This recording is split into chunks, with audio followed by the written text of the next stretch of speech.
Hola, muy buenos días, santo día para todos, bienvenidos. La voz del Espíritu Santo desde México, transmitiendo paz, armonía y entendimiento para ti en cualquier lugar que nos estés escuchando.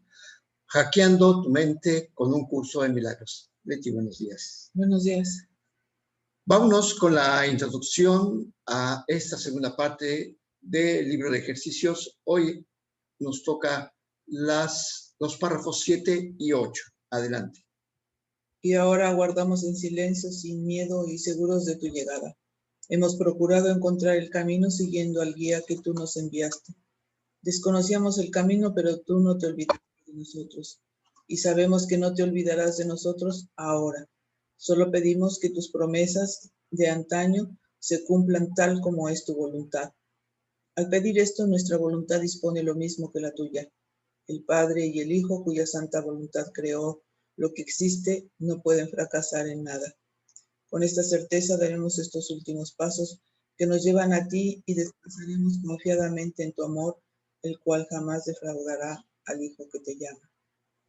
Y así damos comienzo a la parte final de este año santo que hemos pasado juntos en busca de la verdad y de Dios, quien es su único creador. Hemos encontrado el camino que Él eligió para que nosotros lo siguiésemos y decidimos seguirlo tal como Él quiere que hagamos. Su mano nos ha sostenido, sus pensamientos han arrojado luz sobre las tinieblas de nuestras mentes. Su amor nos ha llamado incesantemente desde los orígenes del tiempo. Las palabras tendrán todavía cierta utilidad. La lectura del tema especial debe preceder a la de nuestras lecciones diarias y a los periodos de experiencia profunda e inefable que deben seguir a estas. Estos temas especiales deberán repasarse cada día hasta que se te ofrezca el siguiente. Debes leerlos lentamente y reflexionar sobre ellos por un rato antes de cada uno de esos santos y benditos instantes del día.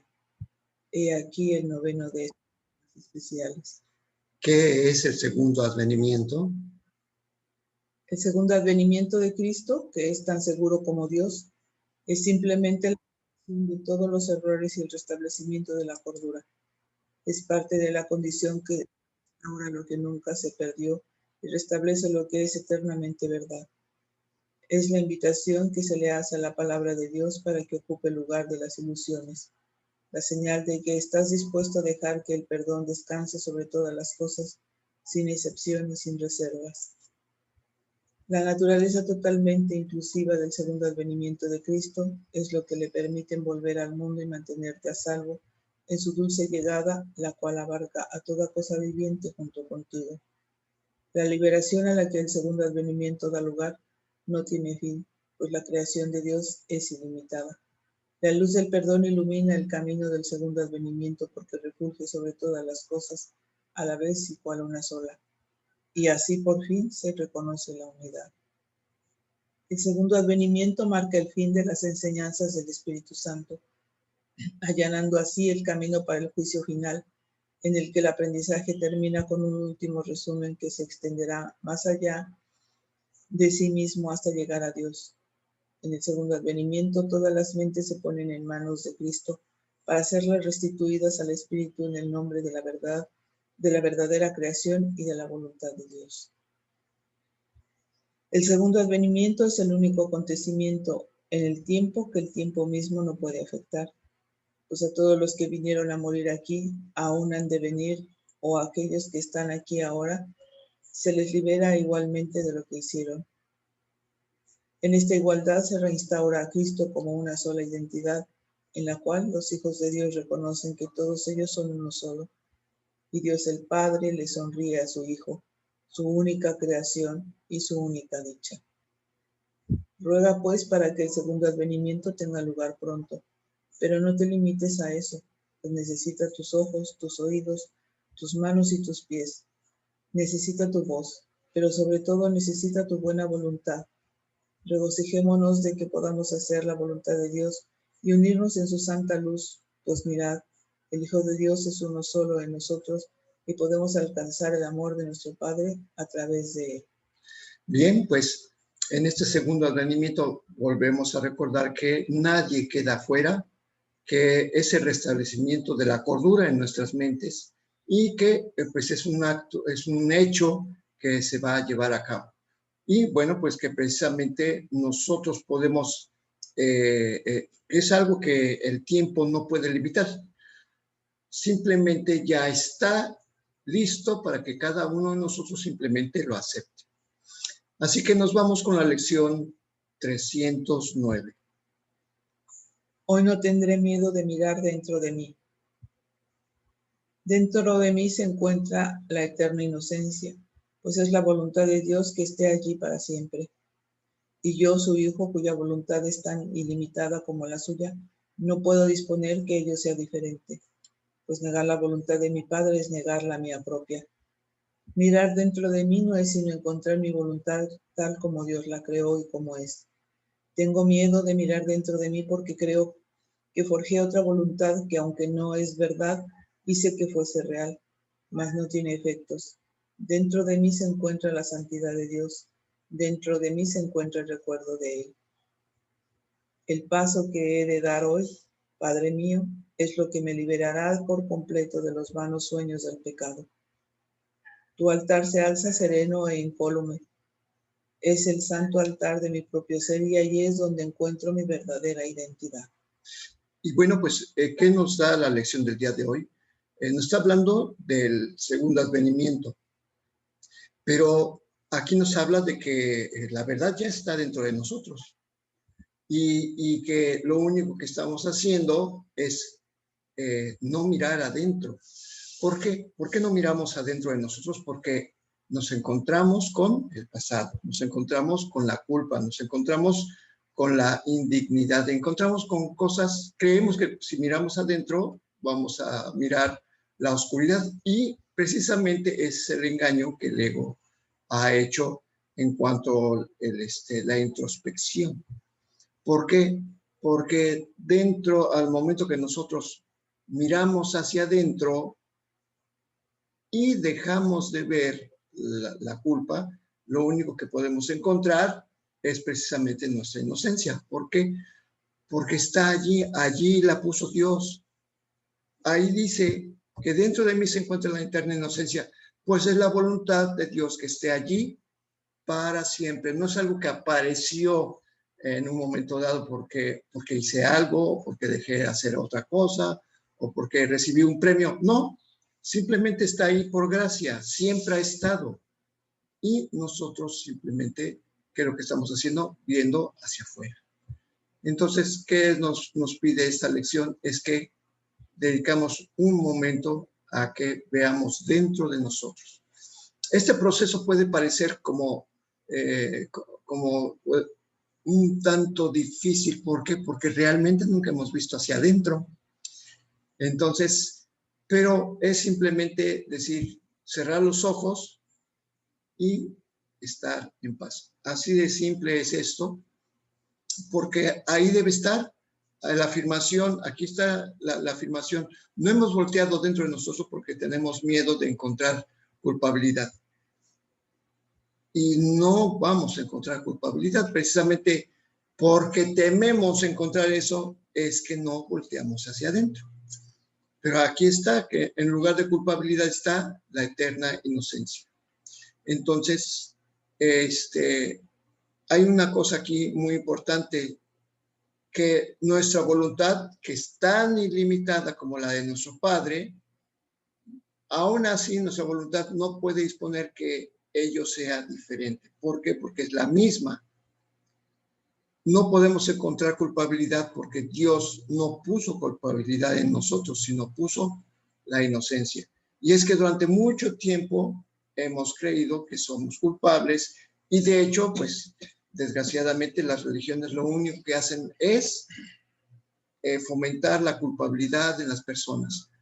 Por mi culpa, por mi gran culpa. O sea, a cada rato estamos haciendo estos actos de contrición, que esos actos de contrición son contra nuestra verdadera identidad. Entonces, negar la voluntad de mi Padre es negar la mía propia. Si soy inocente tal como Dios me creó, pues es algo que la voluntad de Dios no se puede cambiar y esa voluntad es la mía propia. Entonces, si voy a voltear a mi interior, es para encontrar la voluntad la voluntad de mi Padre, tal como Él la creó, ¿sí? Tal como es. Somos inocentes desde nuestro nacimiento en el cielo, desde nuestra creación. Y eso es lo que hace que la lección volteemos a nuestro interior y nos demos cuenta que así es. Hoy es un día de bendición simplemente porque hoy no voy a mirar con miedo, hoy voy a mirar con la total esperanza de encontrar lo que Dios puso dentro de mí, ¿sí? Así que no existe una voluntad o un libre albedrío en el que yo estoy haciendo, ahora sí que una voluntad diferente a la de mi Padre. Estoy haciendo lo que Dios me está pidiendo, voltear y encontrar mi inocencia. ¿Por qué? Porque lo que yo he creído ser no tiene ningún efecto, porque no tiene una verdadera causa. La causa siempre es Dios. Entonces, es una causa con C mayúscula. Esa causa implica que la inocencia la estableció Dios como estatuto perpetuo para su Hijo. Y esto es muy importante entenderlo. Como estatuto perpetuo quiere decir que sigue estando vigente y seguirá vigente por toda la eternidad. Así que por eso la culpabilidad no tiene efectos. ¿Por qué? Porque su causa no es Dios. La causa lo creó un pensamiento descarriado, que es el pensamiento del ego. El ego no tiene razón de existir porque no fue creado por Dios. Entonces, como el ego se trata de oponer a la voluntad de Dios, por lo tanto, no existe porque no puede haber algo que se oponga a la voluntad de Dios. Por eso, la culpabilidad no tiene efectos. Dentro de mí se encuentra la santidad de Dios. Precisamente hoy no tendré miedo de mirar dentro de mí porque eso es lo que voy a encontrar. La santidad, solamente existe santidad. Dentro de mí se encuentra el recuerdo de Él. Entonces, bueno, pues precisamente tiene que ver mucho con la lección de ayer, porque en este instante es el único tiempo que existe, pero es un tiempo que voy a dedicar ¿a qué? A encontrar mi inocencia. No tendré miedo, porque tener miedo implica que tengo culpabilidad.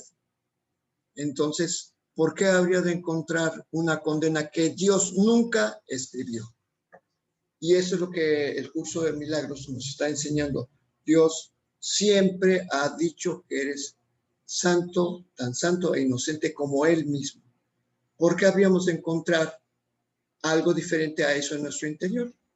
Porque en nuestro interior se encuentra la puerta que conduce hacia el infinito, hacia la santidad, hacia el amor eterno, hacia la bondad infinita, hacia la paz sin límites. ¿Por qué habríamos de encontrar algo distinto? Por eso en la segunda parte de hoy, de la lección, todo esto ha sido la primera, una afirmación de la verdad. Y dice en la segunda parte que el paso que daré de hoy, que he de dar hoy, Padre mío, es el que me liberará por completo de los vanos sueños del pecado. O sea, estoy haciendo una afirmación de la verdad y a la vez es un agradecimiento porque me va a liberar de esta pesadilla. Porque, y además no es así temporalmente, o sea, el momento en que, el instante santo en que yo acepte esta verdad, pues entonces el sueño del pecado, el sueño de la separación, el sueño de las diferencias va a desaparecer para siempre. Tu altar, Padre, se alza sereno e incólume. Incólume quiere decir que nada lo puede mover. Por eso permanece sereno. Es el santo altar a mi propio ser, porque soy uno con mi Padre y por lo tanto, como Dios no puede destruirse a sí mismo, pues su Hijo, precisamente eso es una extensión de Dios. El Hijo de Dios es mi propio ser. Sigo siendo Dios mismo.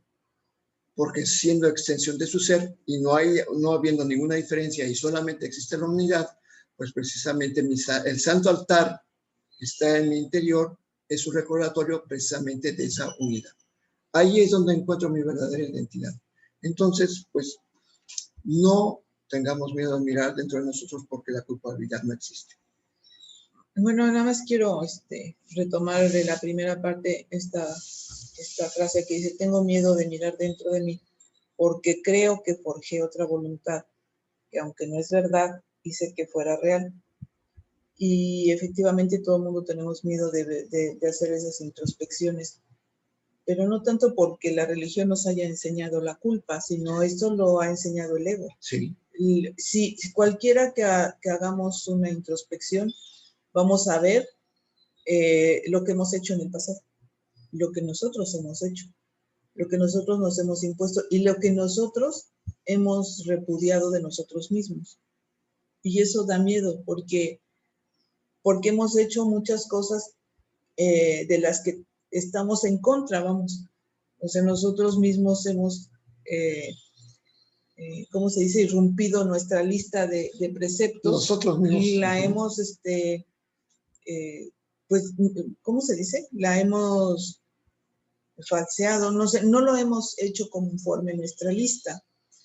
Y sabemos que, bueno, de hecho por eso nos culpamos, porque creemos que eso debe de ser tal como nuestros preceptos lo marcan. Pero todo esto nos lo enseñó el ego, no es tanto las religiones, sino que esas culpas nos las ha enseñado el ego. El ego trata de destruirnos a cualquier costo, entonces siempre nos ha llevado a situaciones en las que nuestro final podría ser la muerte, siempre. Entonces, bueno, pues todo eso que tenemos en nuestro pasado es lo que nos da miedo. Por eso a veces no queremos hacer introspecciones, no queremos, como dice aquí, ver dentro de mí, porque tenemos miedo de esa realidad que creemos que es la verdad y que simplemente pues es en lo que yo me confundí que era, en ese ego. Entonces, si vamos a hacer una introspección, pues es importante hacer a un lado todos esos pensamientos que nos enseñan lo culpable que somos en todos los aspectos de nuestra vida aquí en este mundo. Entonces, hacerlos a un lado para poder ver más allá. En las primeras lecciones del curso nos decía que hay que ver más allá del cuerpo, ¿no? Si hacemos nosotros una introspección así como la sabemos en este mundo, pues lo que vamos a ver es nuestro propio cuerpo en el pasado. Pero queremos ir más allá donde se encuentra la verdad, y eso es lo que tenemos que buscar dentro de nosotros, la verdad. No lo que creemos que ha sido no las verdad. Imágenes del pasado, efectivamente. Y es que sí tiene razón, o sea, no es de que la religión nos haya enseñado, más bien todos esos pensamientos de culpabilidad que todos compartimos fue precisamente lo que dio origen a las religiones, porque todo mundo se siente culpable. Entonces, bueno, pues aquí la enseñanza, que el ego en su falsa enseñanza nos ha convencido, porque eso es lo que ocurrió, nos convenció de que somos culpables. Y pues es que si nosotros fabricamos al ego, eres fiel a ese pensamiento. O sea, no te ha convencido, has elegido escucharlo. Sí. ¿Por qué? Pues porque es un pensamiento tuyo y entonces le eres fiel a tus propios pensamientos. Por eso nos ha estado diciendo que mis pensamientos no tienen valor, que yo tengo que acercarme a los pensamientos de Dios para que sean mis propios pensamientos. O sea, mis pensamientos ajenos a Dios, pues son precisamente los del ego. Pero yo los fabriqué y por eso le soy fiel a esos pensamientos. Sí, además, bueno, ahorita me vino a la mente que religión quiere decir religar. pero realmente con el pensamiento de culpabilidad lo único que estamos haciendo es desligar. O sea, no nos estamos ligando al cielo, sino al contrario, estamos desligándonos del cielo. Entonces, bueno, pues precisamente la lección de hoy es rechazar todo sentimiento de culpabilidad, porque precisamente lo que Dios dejó dentro de nosotros y que no lo podemos deshacer, o sea, gracias a Dios no lo podemos deshacer, es precisamente la eterna inocencia. O sea, y ahí está, sigue estando vigente el primer juicio de Dios, porque el primer juicio dijo, eres tan santo y puro como yo mismo. Y ese primer juicio es el único que se vuelve a confirmar en el juicio final, porque va a volver a decir, mi hijo es tan santo y puro como yo mismo, o sea, sigue siendo mío. Por eso esa eterna inocencia, esa palabra de Dios, esa verdad, sigue estando dentro de nosotros, porque su voluntad no cambia, es inmutable, es perfecta. Entonces, precisamente por eso no tenemos por qué estar buscando imágenes falsas de nosotros mismos en el pasado, dentro de nuestro interior, porque más allá de eso se encuentra, más atrás, desde nuestro verdadero origen, se encuentra la única verdad, la inocencia, nuestra santidad.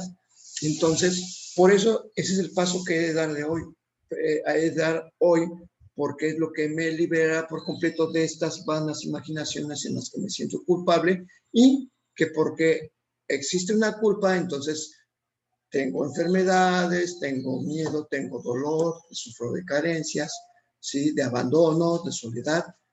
¿Por qué? Porque me siento culpable de algo. Pero aquí nos está diciendo, ¿por qué te habrías de sentir culpable si sigues siendo santo? Y precisamente es lo que nos dice la lección. No tengas miedo de mirar dentro de ti. Está la creación de Dios tal y como Él dispuso que fuera. Sigue siendo el Hijo de Dios, el Santo Hijo de Dios, completamente diáfano, impecable. Impecable quiere decir incapaz de pecar. Completamente puro en la santidad absoluta. Bueno, es que la santidad siempre es absoluta. O sea, la santidad no estamos la santidad no está sujeta a grados, ni la pureza, tal como dice aquí, tampoco está sujeta a grados. La pureza, la santidad y la inocencia son absolutos. Y bueno, es un pleonasmo. Decir inocencia es lo mismo que decir pureza, es lo mismo que decir santidad, es lo mismo que decir que son absolutos. En el cielo, pues el pleonasmo no está fuera de lugar. ¿Por qué? Porque es algo que no puede cambiar, es inmutable y es inmutable para siempre. Bueno, pues con esta reflexión, pues terminamos la reflexión volvamos a caer en el énfasis, ¿no? Hemos reflexionado sobre la lección de hoy, y antes de terminar la lección voy a leer los encabezados de las últimas lecciones que nos dan un completo, porque todo es aquí y ahora, en este momento, todo se aplica aquí y ahora. Como debe ser, precisamente, porque en ese instante es el único tiempo, este instante es el único tiempo que existe, y es el único tiempo en el que recordamos que somos tal como Dios nos creó. Dios mismo enjugará todas las lágrimas. Donde antes había tinieblas, ahora contemplo la luz. Hoy nace en mí el Cristo Santo. Que mi mundo no nuble la visión de Cristo, ya que hay una paz que Cristo nos concede. El regalo de Cristo es lo único que busco hoy. Abrigar deseos conflictivos no puede ser mi voluntad, ya que ese instante es el único tiempo que existe, y lo voy a usar para no tener miedo de mirar dentro de mí hacia mi santidad. Y bueno, pues terminamos nuestra reflexión de la lección del día de hoy y nos vamos con la lectura del libro de texto. Estamos en el capítulo 18, parece que ya estamos por finalizarlo. Y bueno, pues ayer estábamos hablando precisamente de que no tenemos que hacer nada, O sea, nada en el sentido, o sea, estricto de la palabra es que no hagas nada, porque el cuerpo siempre se está utilizando para precisamente hacer algo implica involucrar al cuerpo. ¿Y qué es lo que nos está diciendo en la anterior sección de no tengo que hacer nada? Es que no le encargues al cuerpo una misión que no le corresponde. No tienes que hacerte santo por ti mismo, porque sería estar haciendo una función que no nos corresponde. Esa función le pertenece al Espíritu Santo. Lo único que se nos está pidiendo precisamente es que nos demos cuenta que la santidad siempre está al alcance, que hay muchos caminos, por supuesto que hay muchos caminos, y que en estos caminos, todos los caminos, debido al propósito que se persigue en ellos, que es el mismo, encontrar la liberación del cuerpo, encontrar la santidad, es precisamente el propósito, pero que muchos de estos caminos implican una gran inversión de tiempo. Y curiosamente que todos aquellos que cuando finalmente alcanzan la meta, o aquella mente que se ha dedicado a la contemplación, el momento en que llega a alcanzar la verdad, se llega con este feliz descubrimiento al mismo tiempo, que no tienes que hacer nada. Entonces, pues, ¿qué nos está diciendo aquí? Que nosotros no necesitamos toda esa necesidad, toda esa cantidad de tiempo en la que pasamos meditando, en la que tratamos de liberarnos, de romper las ataduras del cuerpo, o sea, o dedicar una vida entera a la contemplación. No es necesario. Nos está diciendo que se nos ha economizado tiempo porque se nos ha dado un medio especial con que el curso economiza el tiempo. Y este recurso es la unión santa con cada uno de tus hermanos. Y se nos hizo, ayer nos aclaró fue muy claridoso, es que no aprovechamos el curso si nos empeñamos en utilizar medios que le han resultado muy útiles a otros, pero descuidamos lo que se estableció para ti. En este curso está hablando específicamente del curso de milagros. No está hablando claro, está hablando del curso universal, pero aquí está diciendo que el curso de milagros, que este curso se vale de la economía del tiempo, o sea, de ir más rapidito. Entonces, que nos olvidemos de estar echando vistazos a otras disciplinas, porque lo único que vamos a hacer es tardarnos más en este proceso. Entonces, precisamente ayer se nos decía que este curso ahorra tiempo valiéndose únicamente de los medios que el curso nos ofrece. O sea, una lectura, una disciplina de estar haciendo un entrenamiento mental que es a través de las lecciones, ¿sí? Y no se nos pide que hagamos otra cosa, que no hagamos nada con el cuerpo. No se te pide que levantes o eriges un altar físico, no te pide que entres en un estado de meditación con posiciones especiales, no se te pide más que trabajar aquí en la mente. Y trabajar aquí en la mente bien puede ser en cualquier momento, cuando te acuerdes. En ese momento es lo importante. Nada más es aquí, no hacer nada con el cuerpo, no hacer nada que creas que es bueno, encender una vela, encender un incienso, no se te pide nada más. No tienes que hacer nada, es precisamente una declaración de lealtad hacia Dios verdaderamente inquebrantable. O sea, no hacer nada es el fin último, y por eso se dice que no hacer nada es descansar, ¿no? Pero ¿de qué estamos descansando? De todas las tensiones mentales que recibimos porque tenemos que hacer algo. Que no, el ego siempre tiene que ver con el cuerpo, y ayer se nos aclaró precisamente que el que no tiene que hacer nada no tiene necesidad de tiempo, ¿sí? No hacer nada es descansar.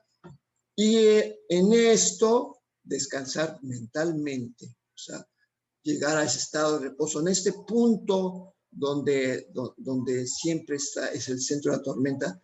Todo alrededor quizás está precisamente en una vorágine, pero el centro de la tormenta siempre está calmo. Y precisamente esa es la puerta en la que nos ahorra miles de años de esfuerzos. Te ahorra, y lo dijo así precisamente, literal, te ahorra siglos de esfuerzos, pues a través de este espacio en que estás en paz te puedes escapar de inmediato, liberándote así de inmediato.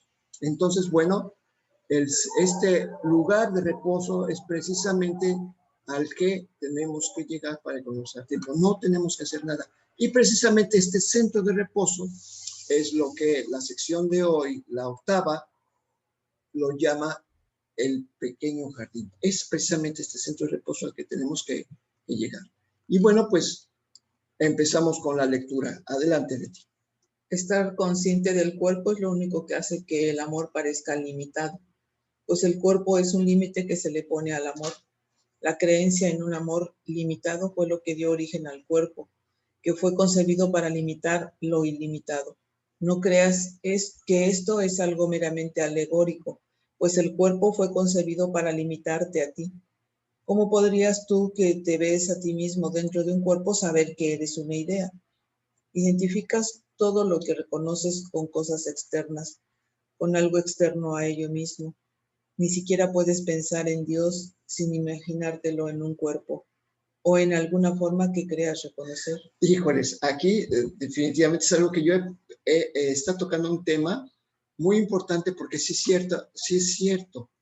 O sea, somos una idea, somos un pensamiento de Dios, más sin embargo, nos está diciendo que el cuerpo está limitando esta idea. Las ideas son pensamientos ilimitados, no tienen límites. Pero ¿qué es lo que hace el cuerpo? Imponer un límite. O sea, nos hace creer en un amor limitado. O sea, mi amor es completamente limitado, estrecho, está encerrado en un cuerpo. Eso es ilógico. ¿Cómo puede ser esto? Entonces, de hecho, nos está diciendo que la creencia en un amor limitado fue lo que dio el origen al cuerpo. Limitado hacia sí mismo, hacia mí mismo. O sea, la creencia de que yo merezco amor, pero es mi amor hacia mí mismo y nada más.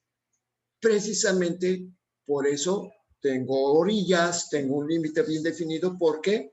Porque yo tengo que proteger este amor de todos los demás.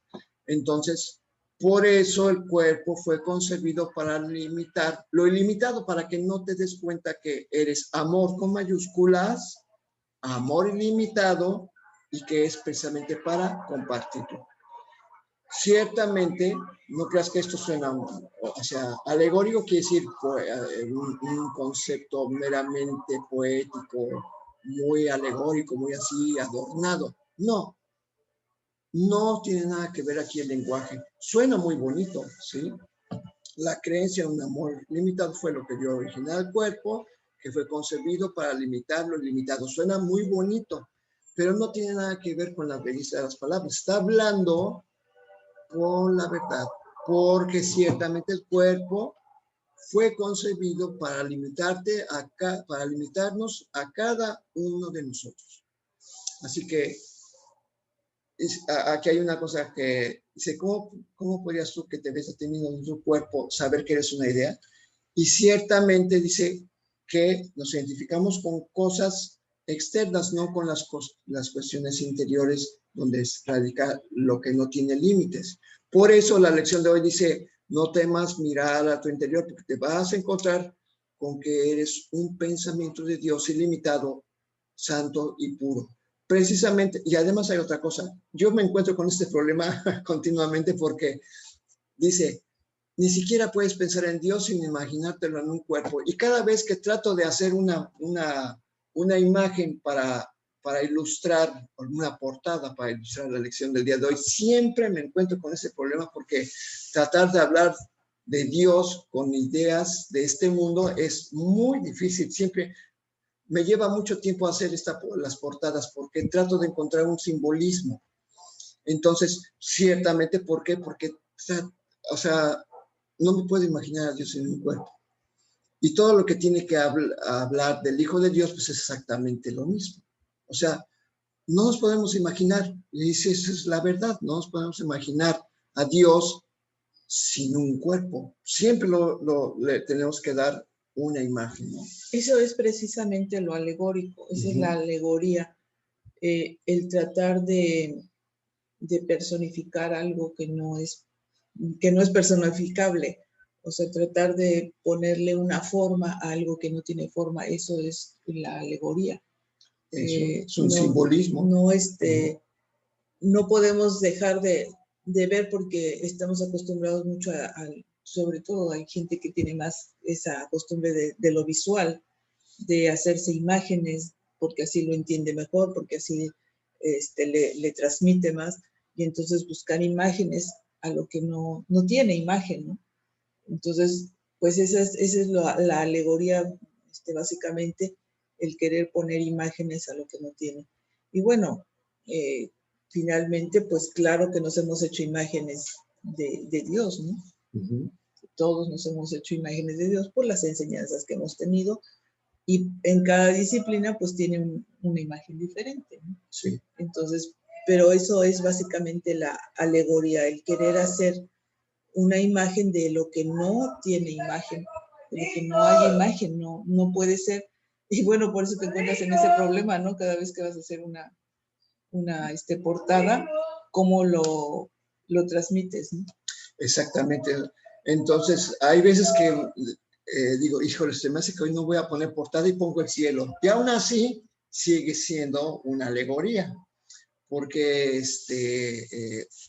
o sea, hay cosas que no se pueden expresar. Entonces, ¿por qué? O sea, expresar con imágenes, porque lo único que se hace es limitarlo, ¿no? Entonces, nada más haces alegorías como la imagen de hoy, alguien asomándose hacia el interior de sí mismo, ¿no? Pues es una alegoría, es un simbolismo, nada más. Pero a veces cometemos el error de pensar que las alegorías son literales, y eso es lo que aquí dice. O sea, crees que el cuerpo es algo literal, crees que es algo que es lo que tú eres, y precisamente es que ni siquiera nosotros nos podemos imaginar como un pensamiento. O sea, es precisamente, pues está, pues vamos, ahí de alguna manera nos está, ¿cómo se llama? Poniendo en evidencia lo que tratamos de identificar. Por eso, lo que dice adelante es bien importante. Adelante. El cuerpo es incapaz de saber nada, y mientras limites tu conciencia a tus significantes sentidos, no podrás ver la grandeza que te rodea. Dios no puede hacer acto de presencia en un cuerpo, ni tú puedes unirte a Él ahí. Todo límite que se le imponga al amor parecerá siempre excluir a Dios y mantenerte a ti separado de Él. El cuerpo es una diminuta cerca que rodea a una pequeña parte de una idea que es completa y gloriosa. El cuerpo traza un círculo infinitamente pequeño alrededor de un minúsculo segmento del cielo, lo separa del resto y proclama que tu reino se encuentra dentro de él, donde Dios no puede hacer acto de presencia. Está muy directo. O sea, nos está diciendo que, o sea, Dios no es un Dios de cuerpos. Dios es el Padre de su Hijo, y su Hijo es una extensión de su mente. Por eso el cuerpo es incapaz de saber nada. O sea, el cuerpo no tiene nada que ver con Dios. Claro, ya hemos leído también que el Espíritu Santo, aunque sabe que el cuerpo no es fruto del amor, lo usa amorosamente. ¿Por qué? Porque Dios es amor, el Espíritu Santo también es amor. Obviamente no iba a hacer algo contrario al amor, pero sí es cierto que mientras limitemos tu conciencia a los insignificantes sentidos que tenemos, insignificantes porque no tienen sentido, o sea, no tienen significado porque tengo una vista, pero no puedo ver a Dios. Tengo oídos y no puedo escuchar a Dios. Tengo sentidos del tacto, pero no puedo sentir a Dios. Entonces, precisamente mientras limitemos nuestra conciencia, o sea, nuestros sentidos, o sea, nuestra conciencia a los sentidos, pues no podemos ver la grandeza de Dios, porque estos sentidos no están diseñados para percibir lo espiritual. Entonces, por eso Dios no puede hacer acto de presencia en un cuerpo, ni yo puedo unirme a Dios dentro de mi cuerpo. Es en mi mente. Entonces, cuando le pido a Dios que digamos que venga a resolver situaciones que tienen que ver con el cuerpo, pues Dios no puede hacer acto de presencia de Dios. ¿Por qué? Porque estoy pidiendo algo que Dios solucione algo que Él no creó. Él no puede modificar las situaciones que nosotros hemos fabricado. Lo único que puede hacer es otorgarnos pensamientos para deshacer, para cambiar los pensamientos que dieron origen a las circunstancias que vemos. O sea, si yo tengo una carencia, soy yo mismo quien puso un pensamiento que puso en marcha eso. Lo único que puedo pedir son pensamientos santos para que ese pensamiento sea sustituido. Y pues simplemente por reflejo, pues al tener un pensamiento santo, las cosas cambian afuera. Pero yo no le pido que cambie las cosas que están afuera, o sea, las cosas que tienen que ver con el cuerpo, porque las cosas que están afuera incluyen al cuerpo. El cuerpo está afuera. Entonces, por eso no puedo unirme a Dios en mi cuerpo, ni Él puede hacer presencia en Él. O sea, o sea, está muy claro lo que dice aquí.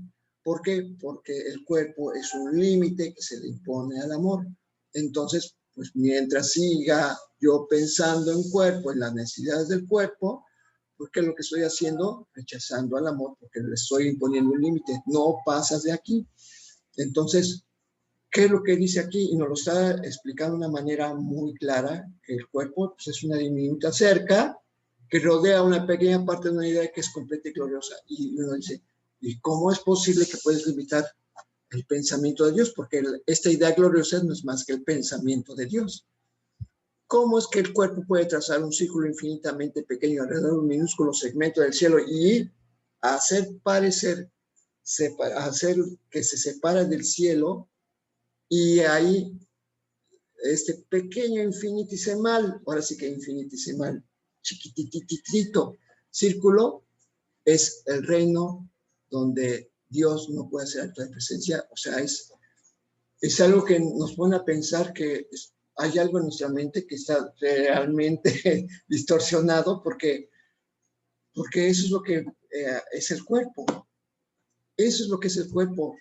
Una cerca, una valla. Y de hecho, en qué es el cuerpo, lo explica, lo vimos precisamente en uno de los temas especiales, y habla precisamente que es un cercado en el que todo lo que está dentro parece que está muriendo. Y es absolutamente absurdo. Vamos, ahora sí valga la redundancia, absolutamente absurdo, pues es que, o sea, es precisamente que, ¿cómo es que creemos en que este cuerpo puede alcanzar la santidad? No, la santidad no es para el cuerpo, lo volvemos a repetir, es para la mente. Adelante, Leti. Dentro de ese reino, el ego rige cruelmente, y para defender esa pequeña mota de polvo te ordena luchar contra todo el universo. Ese fragmento de tu mente es una parte tan pequeña de ella que si solo pudieses apreciar el todo del que forma parte, verías instantáneamente que en comparación es como el más pequeño de los rayos del sol o la ola más pequeña en la superficie del océano. En su increíble ignorancia, ese pequeño rayo ha decidido que él es el sol y a esa ola casi imperceptible se exalta a sí misma como si fuese todo el océano. Piensa cuán solo y asustado tiene que estar ese diminuto pensamiento, esa ilusión infinitesimal que se mantiene separado del universo y afrentando a él. enfrentando a él, perdón. El sol se vuelve el enemigo del rayo del sol al que quiere devorar, y el océano aterroriza a la pequeña ola y se la quiere tragar.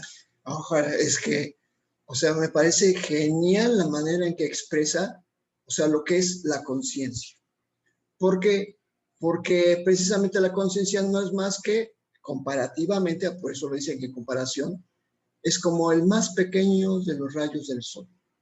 Y ese pequeño rayo del sol se enaltece a sí mismo como si fuera el sol completo. Y resulta que este pequeño pensamiento distorsionado, o sea, precisamente cuán sol y asustado tiene que estar, porque el sol de donde proviene, este rayo cree que es su enemigo, ¿sí? Y que lo quiere devorar. O esta pequeña olita, ¿no? O sea, nuestra conciencia es una pequeña ola y se erige como un Dios, pero resulta que se siente amenazado por el océano y que cree que se lo quiere tragar. O sea, formamos parte de Dios y creemos que Él nos quiere destruir. O sea, por eso usa esta alegoría, porque esto también es una alegoría. Precisamente es una forma, un simbolismo, una analogía, precisamente de cómo nos vemos cada uno de nosotros. Y realmente, pues, formamos parte de, o sea, cómo es que este fragmento de luz se cree lo que es la fuente, y resulta que ahora la verdadera fuente, o sea, Dios creemos que es nuestro enemigo. O sea, realmente pues, somos luz, porque la luz tendría que destruir a la pequeña mota de luz, si de él depende, si de él, así como dice aquí, el pequeño rayo del sol depende del sol. Por eso, que es lo que dice, el ego toma prestado para sí, para hacer su mundo oscuro, y está tomando prestado algo que no le pertenece, ¿verdad? Adelante. Mas ni el sol ni el océano se dan cuenta de esta absurda e insensata actividad. Ellos sencillamente continúan existiendo sin saber que son temidos y odiados por un ínfimo fragmento de sí mismos. Aún así, no han perdido conciencia de ese segmento, pues éste no podría subsistir separado de ellos, y lo que piensa que es, no cambia en modo alguno su total dependencia de ellos para su propia existencia, toda vez que esta radica en ellos. Sin el sol, el rayo desaparecería, y sin el océano, la ola sería inconcebible. Exactamente, o sea, dependemos totalmente de Dios, ¿sí? O sea, no importa lo que creamos, simplemente nuestra total dependencia de Dios es algo completamente real. Dependemos de su amor, dependemos de la vida, porque si nos, de hecho ya lo hemos leído, si nos pudiéramos efectivamente separar de Dios, en ese momento desapareceríamos. Pero, o sea, ¿qué se puede separar de lo que es infinito? No hay una afuera, ya lo hemos dicho muchas veces, no existe una afuera, solamente existe el infinito, y estar en el infinito implica estar en un adentro, pues un adentro ilimitado. En cambio, el afuera, pues es algo que no existe. Entonces, por eso, o sea, sí es cierto que sin el rayo de luz, o sea, más bien sin la luz, no existiría ningún rayo de luz. O sea, si no existiera yo, tampoco existiría Dios. Y obviamente eso sería... Más bien, si no existiera Dios, no existirías tú, porque ese es el propósito del ego. Destruir a Dios, o que no creas en Dios, o que te alejes de Dios. Eso es lo que quise decir. Si quieres alejarte o destruirlo, pues desaparecerías, porque eres parte de Dios mismo. Exactamente. Entonces, pero de esto, Dios no se da cuenta que una pequeña chispa de luz proveniente de él, está odiándolo. Bueno, Dios ni en cuenta, sigue existiendo, pero hay un detalle. Dios sigue estando consciente de cada uno de nosotros. O sea, esto es algo ¿por qué? Porque Dios sigue expandiendo el amor, sigue haciendo la función propia de Dios, extender la luz, extender la dicha, extender. Sí, Dios se sigue extendiendo. O sea, lo único que nos estamos perdiendo es que Él nos creó precisamente para que hagamos esta misma función. Entonces, bueno, pues a mí me parece muy interesante todo esto que dice. Aparentemente, no estamos hablando del lugar de reposo, es que está, como siempre, el curso siempre va sobre un antecedente, está volviendo un poco sobre sus pasos para utilizar ideas que después nos va a decir, pues precisamente, date cuenta que pues ni siquiera te puedes separar, y precisamente en eso está la función de tu reposo, el reposo al que tú puedes aspirar en cualquier instante. Adelante, Leti. Tal es la extraña situación en la que parecen hallarse aquellos que viven en un mundo habitado por cuerpos.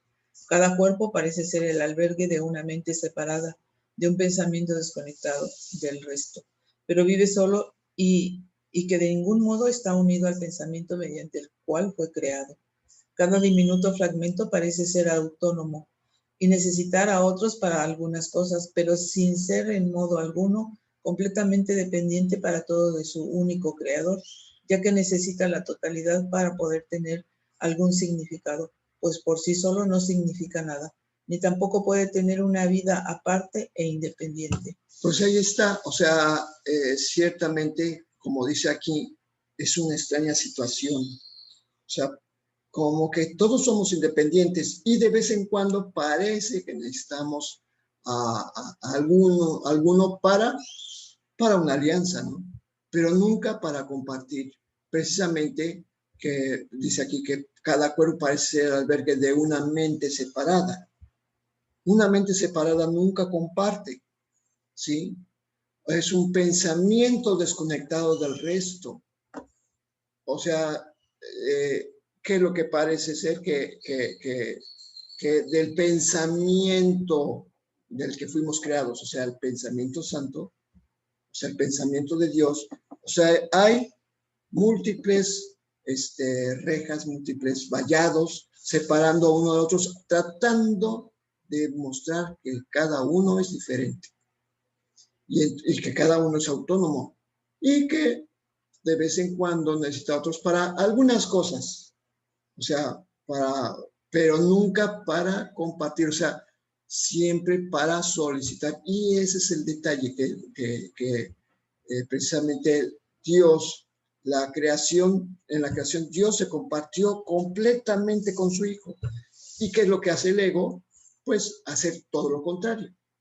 O sea, siempre no compartir nada, sino siempre solicitar, siempre solicitar. Entonces, bueno, pues aquí, ¿qué es lo que nos está diciendo? O sea, que en este estado de separación, pues parece que nosotros somos independientes unos de otros, pero eso no tiene ningún significado.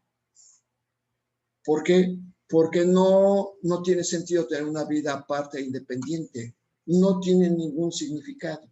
Porque si todos somos uno, en realidad, pues estamos teniendo una función completamente trastornada. Porque la función es compartir la dicha, extender el amor. Esa es nuestra función, nuestra verdadera función.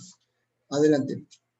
Al igual que el sol y el océano, tu ser continúa existiendo sin darse cuenta de que ese minúsculo fragmento se considera a sí mismo ser tú.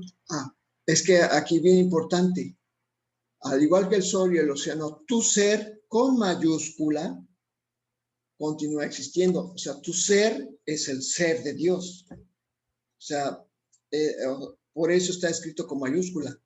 Y no nos damos cuenta de que vamos bien, ese ser, o sea, Dios, sigue sin darse cuenta de que de ese minúsculo fragmento que se considera se considera a sí mismo ser un tú o un yo. Entonces, pues precisamente ahí nos está hablando de esta cuestión de que nuestro verdadero ser, que es Dios precisamente, no se da cuenta de estas separaciones, para nada. Adelante. No es que esté ausente, pues no podría existir si estuviese separado, ni el todo del que forma parte estaría completo sin él. No es un reino aparte regido por la idea de que está separado del resto, ni tampoco está rodeado de una cerca que le impide unirse al resto o que lo mantiene separado de su creador. Este pequeño aspecto no es diferente a la totalidad, ya que hay continuidad entre ambos y es uno con ella. No vive en una vida separada, pues su vida es la unicidad en que su ser fue creado. Bueno, aquí ya está preparándonos para entrar a la segunda parte de la sección, donde nos está diciendo que en este vallado, cuando nosotros nos damos cuenta de que somos un solo ser, es un lugar que se convierte en un lugar de reposo. ¿Por qué? Porque voluntariamente hemos retirado las vallas y entonces parece ser un lugar más extenso y se puede extender por todo el ser de Dios. Pero precisamente, o sea, teníamos que entender que el yo que se refleja en un cuerpo, el yo siempre es una limitación. Y entonces cuando hablamos del ser, estamos hablando de la totalidad y entonces obviamente cambiamos nuestro enfoque. Ya no puedo pensar en un yo. Entrar a la verdad implica, como dice en la lección, o sea, ver hacia el interior implica ver un todo.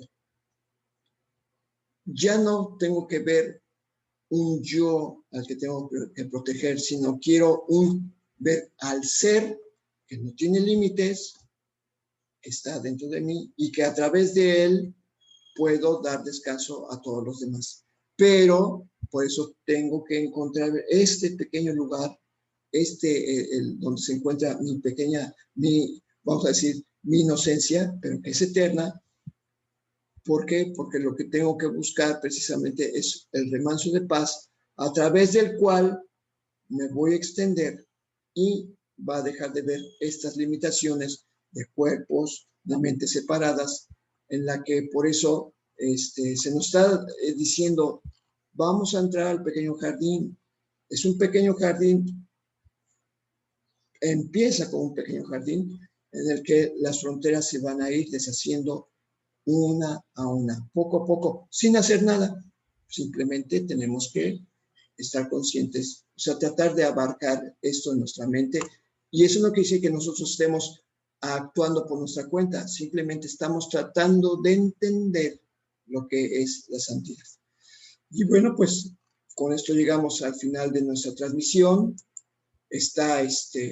Ciertamente está muy, muy interesante, porque nos deja pensando. O sea, es que está entrando desde que salimos del capítulo 16, está entrando en terrenos así que de alta metafísica, porque yo no he leído esto en ningún otro libro, y conste que he leído muchísimos libros de metafísica.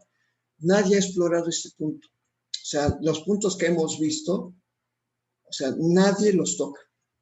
O sea, ¿por qué? Pues están fuera de la esfera de la consciente, fuera de lo que se habla y que tratan de darle visos de, no sé, yo he visto muchos comentarios, he leído mucho y digo, qué absurdo, eso no tiene sentido. Y cuando leo el curso de milagros me parece tan cuerdo, tan claro.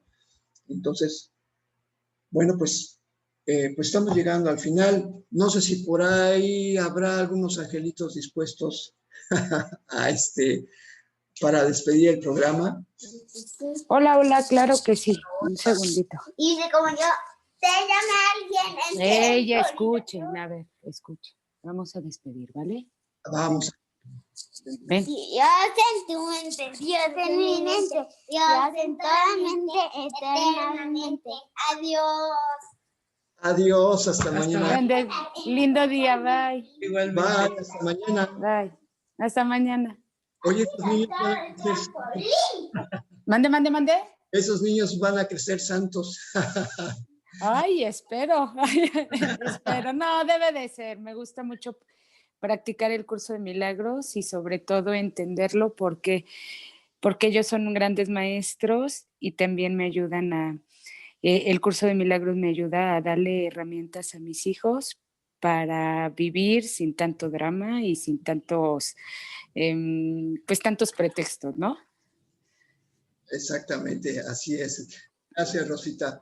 Bueno, pues Que estén bien. despide el programa de una vez, por favor. Dios en tu mente, Dios en mi mente, Dios en toda mente, eternamente. Hasta mañana. Ya Hasta lo habían mañana. dicho los niños, efectivamente. Gracias. Bye. Bye.